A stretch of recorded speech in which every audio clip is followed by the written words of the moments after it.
Évangile de Luc, chapitre 10. Après cela, le Seigneur en désigna encore 70 autres, et il les envoya devant lui, deux à deux, en toute ville et endroit où lui-même devait aller. Il leur disait, La moisson est grande, mais les ouvriers sont en petit nombre. Priez donc le maître de la moisson d'envoyer des ouvriers à sa moisson. Allez, voici que je vous envoie comme des agneaux au milieu des loups. Ne portez ni bourse, ni besace, ni sandales, et ne saluez personne en chemin. En quelque maison que vous entriez, dites d'abord paix à cette maison. Et s'il y a là un fils de paix, votre paix reposera sur lui. Sinon, elle reviendra vers vous. Demeurez dans cette maison, mangeant et buvant de ce qu'il y aura chez eux, car l'ouvrier mérite son salaire. Ne passez pas de maison en maison. Et en toute ville que vous entriez et qu'on vous reçoive, mangez ce que vous sera servi. Guérissez les malades qui s'y trouvent, et dites-leur, le royaume de Dieu est proche de vous. Et en quelque ville que vous entriez et qu'on ne vous reçoive pas, allez sur la place publique et dites, la poussière même de votre ville, qui s'est attachée à nos pieds, nous l'essuyons contre vous. Sachez cependant ceci, que le royaume de Dieu est proche.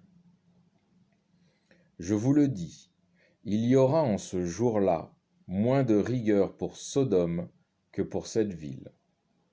Malheur à toi, Corosaïne, malheur à toi, Bethsaïde.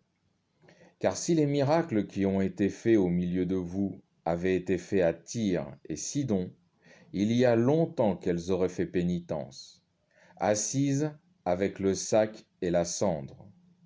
Aussi bien, il y aura un jugement, moins de rigueur pour Tyr et Sidon que pour vous. Et toi, Capharnaüm, est-ce que tu seras élevé jusqu'au ciel? Tu seras abaissé jusqu'aux enfers. Celui qui vous écoute, m'écoute, et celui qui vous rejette, me rejette. Or, celui qui me rejette, rejette celui qui m'a envoyé. Les 70 revinrent tout joyeux, disant, Seigneur, même les démons nous sont soumis par votre nom. Il leur dit, Je voyais Satan qui tombait du ciel comme un éclair. Voici que je vous ai donné le pouvoir de marcher sur les serpents et les scorpions, le pouvoir aussi sur toute la puissance de l'ennemi, et rien ne pourra vous nuire. Du reste, ne vous réjouissez pas de ce que les esprits vous sont soumis, mais réjouissez-vous de ce que vos noms sont écrits dans le livre, mais réjouissez-vous de ce que vos noms sont écrits dans les cieux. Au même moment, il tressaillit de joie par l'Esprit Saint, et il dit, Je vous bénis, Père, Seigneur du ciel et de la terre, de ce que vous avez caché ces choses aux sages et aux prudents, et les avez révélées aux simples. Oui, Père, car tel fut votre bon plaisir.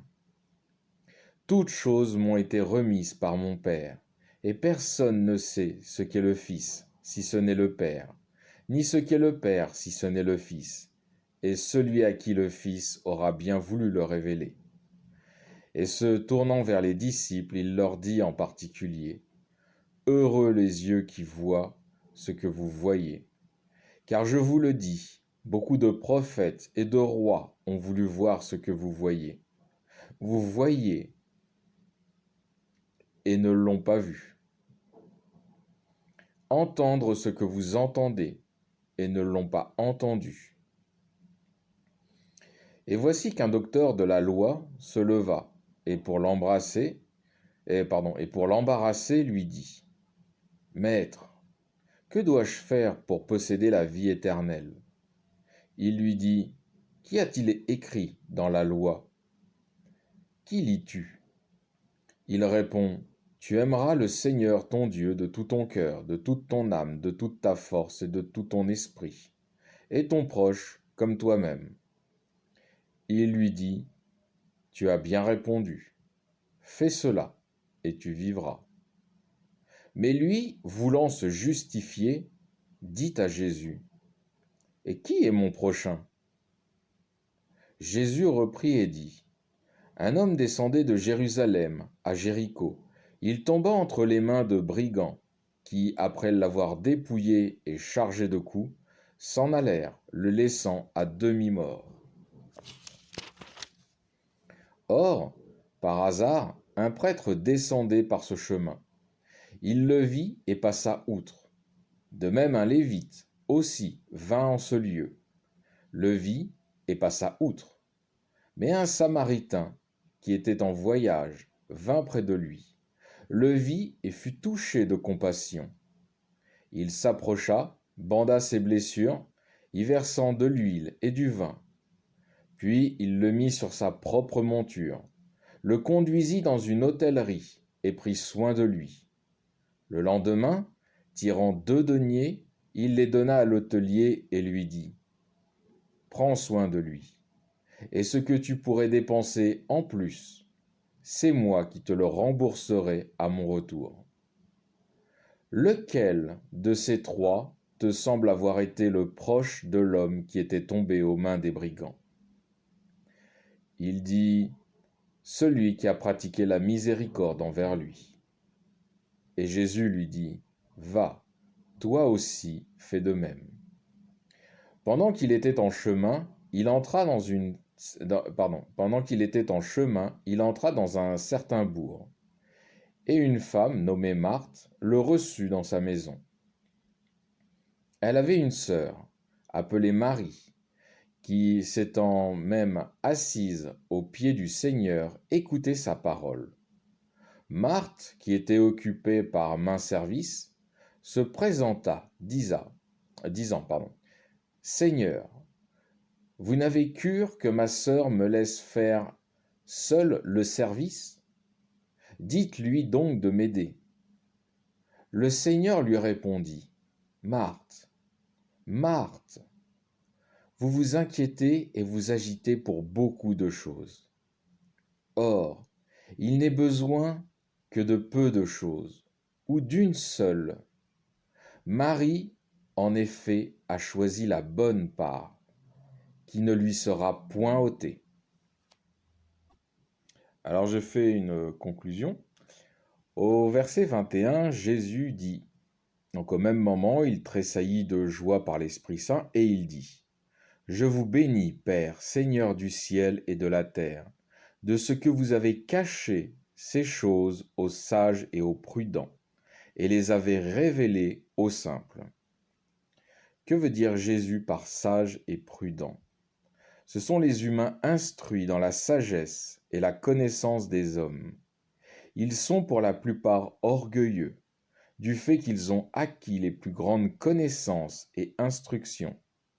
Ils sont considérés et reconnus aux yeux des hommes comme l'élite, et ce qu'il se fait de mieux comme dirigeants, directeurs, guides, personnes à suivre, etc., etc. On a le parfait exemple des chefs juifs, instruits au plus haut des connaissances des Écritures. Mais leur orgueil a été comme un voile sur leurs yeux, et ils n'ont pas reconnu le Christ, un homme simple, venant d'une famille simple, avec un père charpentier. L'orgueil est la pire chose qui puisse arriver à un homme de Dieu.